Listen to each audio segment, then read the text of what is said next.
Welcome to the Maura Sweeney Podcast. Maura is an international speaker and the trademark ambassador of happiness with a passion for personal responsibility. She weaves insightful questions with personal stories to challenge your mindsets and empower your best and happiest self from the inside out. Here's Maura with today's podcast for you. Are you complimenting or merely engaging in flattery? Well, if you're on a path to living happy from the inside out, you'll want to listen in to today's podcast because it's for you. Compliments versus flattery. At first, you might think, well, they're pretty close, maybe close cousins, but I'd love to go in today to some of the differences between the two, because when it comes to being a happy person from the inside out, being able to recognize the difference between the two will help you live in a way that's more true to yourself, more sincere, and will help you be your better self. Let's first take a look at the definitions of compliments and flattery. The first one let's take up is compliment. It's very simple. It's a polite expression of praise or admiration.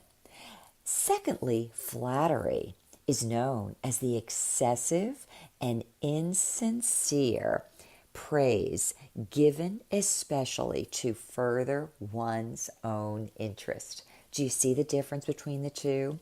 When we're complimenting someone, we're literally admiring a good quality about them. It may be that they're a good dresser. It may be that they're a wonderful artist or they play a piano well. It could be that they have fine grooming or anything else that we see. Maybe they have a particularly well-developed intellect and we happen to see and comment on something that they do, something that they are, and we like just to praise them and admire and acknowledge those attributes that they have or express.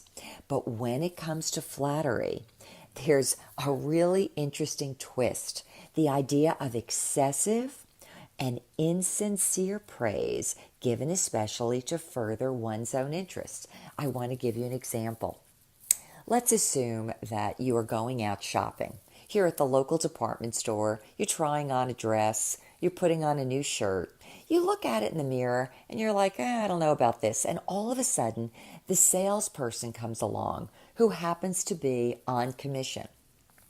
And the salesperson says, oh my gosh, you look beautiful in that. Or, oh, that is awesome. Now, your insides are already saying, well, I was kind of on the fence. But now this person has told you it looks great. If you are not checking in with yourself, you may just take someone else's seeming praise and not realize all they're doing is flattering you. Why? Because there's an ulterior motive. There is something there that's an advantage, not for you, but for them. They will get a commission on that piece of clothing that you buy, but you will walk out having paid for it and saying to yourself, I wonder why I never wear this. It's because I'm really not all that crazy about it.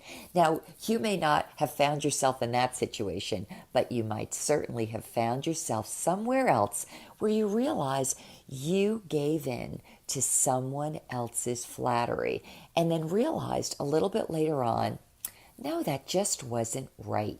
I want to give you some other examples of praise versus flattery, or let's say specifically flattery, and how people will use it to further their own interests. They're very simple and they're so basic.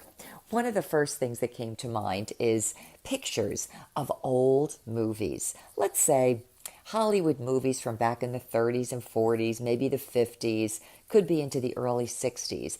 And during that era, including TV sitcoms, when women traditionally did not have the same earning power as men. They might have had little pin money, and therefore connecting with a wealthy man meant a lot to them. You might also even look at some of the early sitcoms where you'd find the mom at home with kids, but the husband and father being the breadwinner. And you could see it play out oftentimes in comedy fashion or comedic fashion. But what would happen is that the wife or the girlfriend would just start stroking the hair of the man and telling him, oh, how wonderful he was, how handsome he was. What can I do for you, dear? What can I do for you, darling? And you see the men just melting under the influence of the women. And you're watching it as part of the audience saying, all right, the lady's got something she wants. Typically, it would be that she would want the husband to say yes to something, or that she would want the man to feel so good and so softened that he would go maybe against his better judgment and end up buying her the fur coat, a diamond ring, a new car, or in some cases, the dishwasher. Those are situations where someone is not sincerely giving a compliment, but they're manipulating through flattery. I want to use the same thing because I'm always even in my explanations. But think about this from the point of view of a guy who's trying to get the girl. Now, maybe the guy wants to get the girl to go out with him on a date, and he might tell her how pretty she is, how much he likes the way she talks, or how he loves the way she laughs, and they're merely words designed to create a false sense of, oh, aren't I great?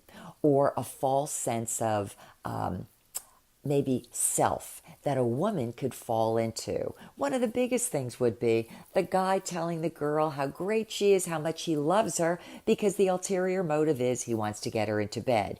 Again, it's another form of flattery rather than compliments, because there's always a motive involved.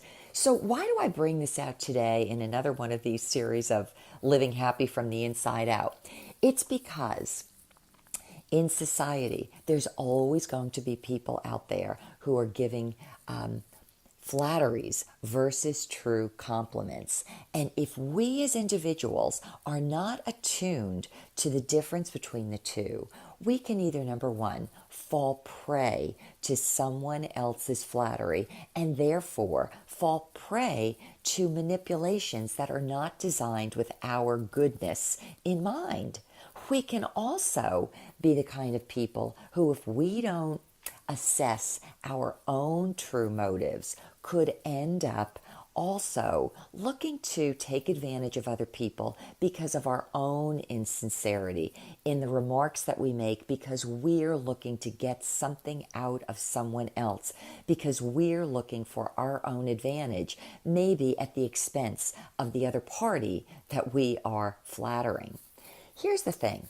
When we don't know the difference between flattery and compliments, when we do allow ourselves either to succumb to someone else's flattery or be a flatterer of another, what we don't realize is that we are devaluing both parties.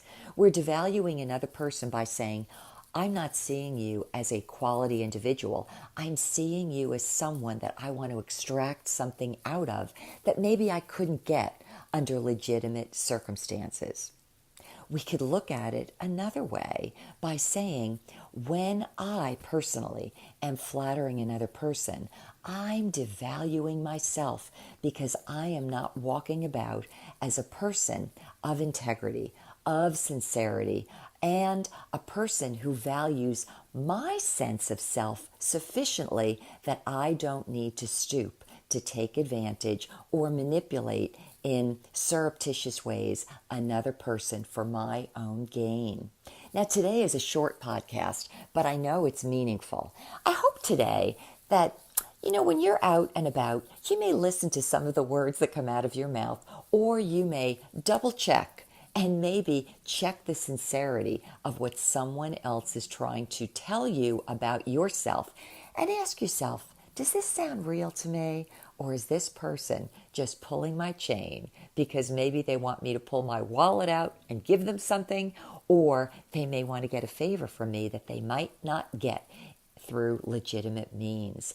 Either way, use something of today to think about yourself, because I can tell you this: when you get to the place where you are able to see and praise and admire another person just for who and what they are or what they do without expecting anything in return, you will not only be giving proper respect and proper honor to another individual, but by doing so, you will realize that you're also honoring your own good judgment. So that's my thought for you today on your way to living happy from the inside out. I hope to hear back from you. If you have any comments, write to me, Maura, at mauraforyou.com. And if you find this podcast to be of value, please go ahead, subscribe, give us a 5-star rating, share a little testimonial, and share us too with your friends. Because each time we learn to take stock of ourselves from the inside out, we'll find out that we not only live more harmoniously, but that we end up contributing to a better sense of happiness within our own lives, but also sharing it with the lives of those around us too. This has been Maura with Maura for You. For more insights on living happy from the inside out, subscribe to this podcast. To learn more about Maura, visit her mauraforyou.com website, where you'll find videos, blogs, books, and the Foundations of Happiness self-study e-course. Maura, 4, letter U.com, where Maura is always for you.